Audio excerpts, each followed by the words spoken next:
ne dépensez pas plus que vous avez. Vous allez vous dire, je mets, allez, 20 € ou 50 € de côté. Et vous les mettez dans une tirelire et vous bouffez la clé. Non, je plaisante. Les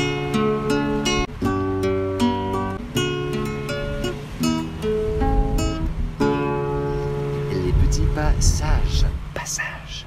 Bonjour à tous, bienvenue sur la chaîne des petits passages, ravi de vous retrouver pour cette nouvelle vidéo. Aujourd'hui on va parler du budget, c'est la troisième vidéo sur le budget. On va aller un petit peu plus loin aujourd'hui. Les petits passages et la méthode simple pour créer un autre monde, c'est une méthode en 3 axes, une partie sur soi, une partie sur le monde extérieur et une partie sur les actions.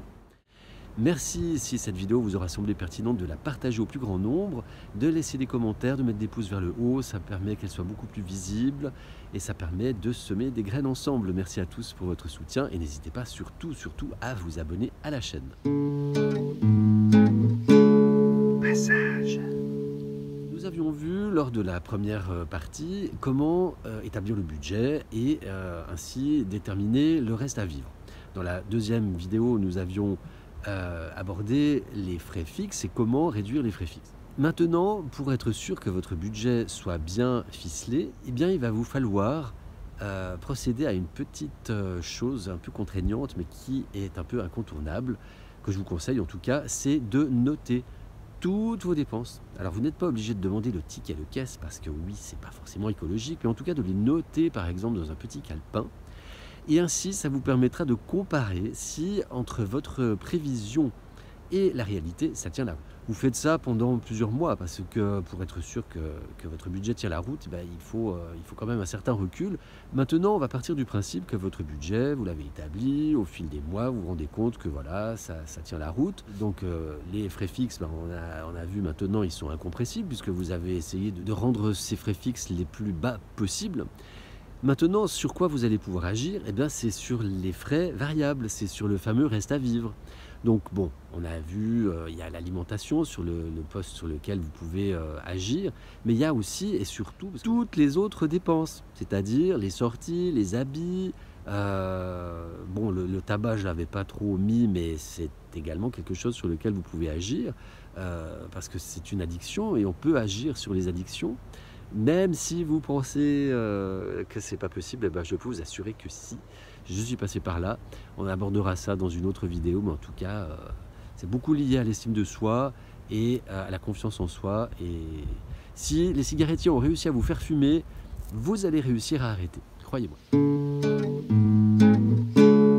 Passage.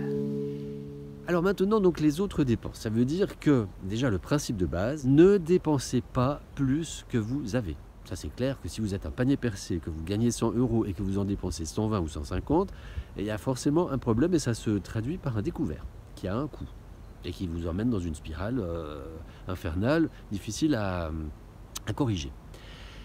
Donc ça c'est le premier principe.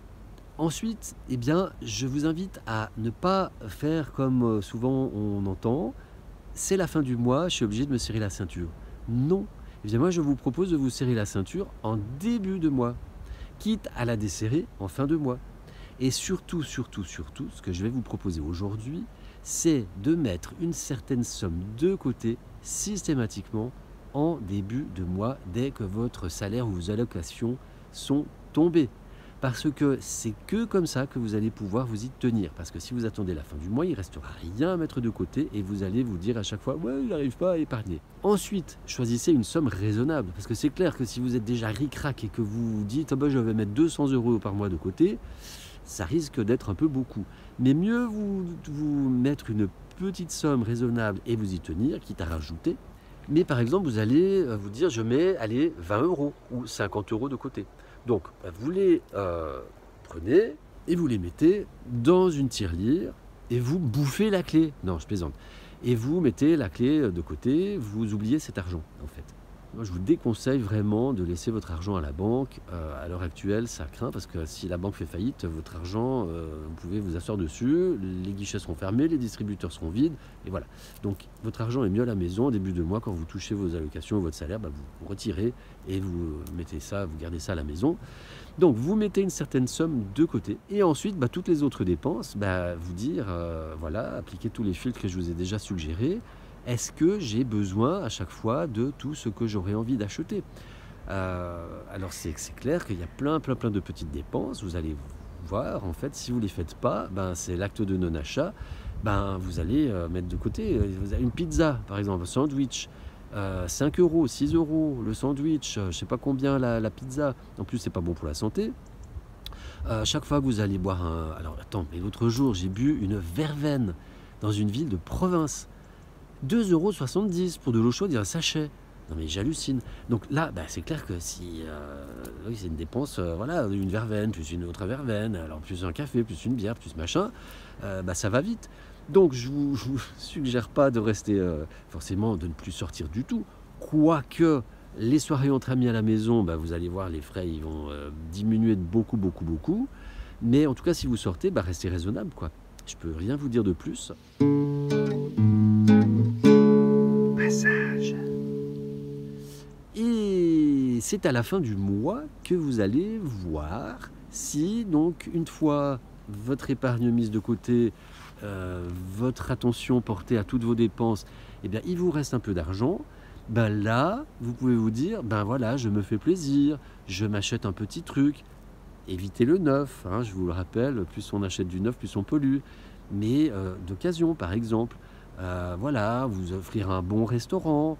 Vaut mieux vous offrir une fois de temps en temps un bon restaurant du fait maison, local de saison, que d'aller bouffer des saloperies achetées chez Métro, ou encore ils vont vous marquer fait maison sur la carte parce qu'il suffit qu'ils rajoutent une cerise ou de tomates, ils peuvent le faire. Les lois sont ainsi faites.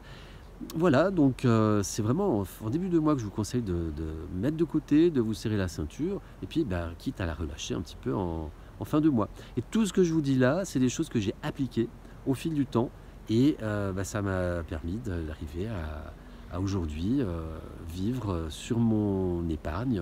Ça changera peut-être un jour, mais en tout cas, je ne suis pas dans la peur, et j'ai vraiment très peu de dépenses. Tous les mois, je tourne environ autour de 500 €. Voilà, et je ne touche pas d'allocation.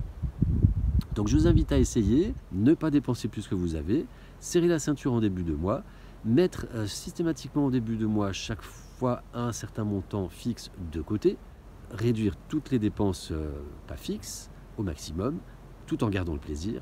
Et s'il vous reste de l'argent à la fin du mois, à ce moment-là, vous pouvez vous faire plaisir. Merci de votre attention. Je vous invite à essayer vraiment toutes ces méthodes. Je vous dis à tout bientôt. Merci de laisser des commentaires, des petits pouces vers le haut, de vous abonner à la chaîne. Prenez soin de vous. Je vous aime.